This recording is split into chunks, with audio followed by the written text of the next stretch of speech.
Industrie et économie sociale et solidaire, une alliance performante pour développer les savoir-faire du territoire.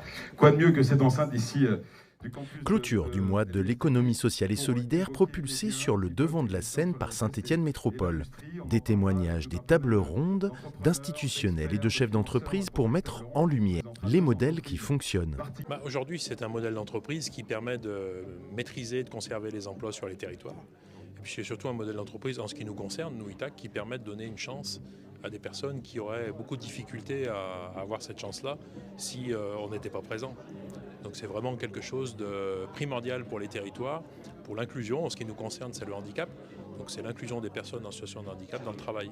L'économie sociale et solidaire, c'est très important de pouvoir le mettre en avant sur un territoire. Pourquoi ? Parce qu'aujourd'hui, c'est devenu un enjeu important pour nos entreprises.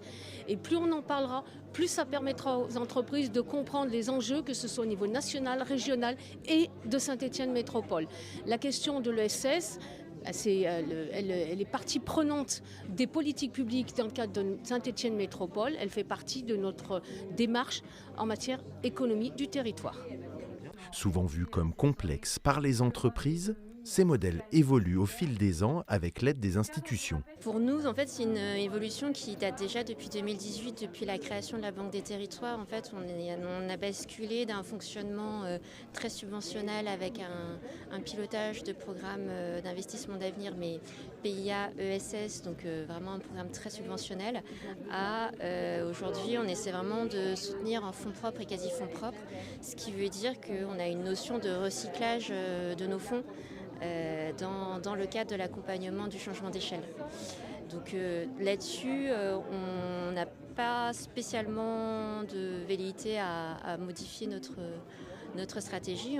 En revanche, on regarde comment on peut le faire mieux au fur et à mesure et comment on répond aux besoins des structures de l'ESS, que ce soit au niveau local ou au niveau multiterritorial, quels sont leurs enjeux et comment on peut mieux les accompagner. Donc là, on est en train de regarder, on est dans une période un peu complexe d'un point de vue économique, mais qui touche tous les secteurs.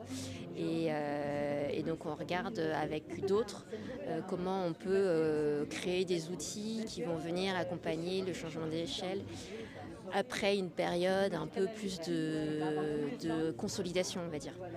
Saint-Étienne Métropole accentue encore une fois la visibilité autour des synergies possibles pour développer les modèles économiques vertueux.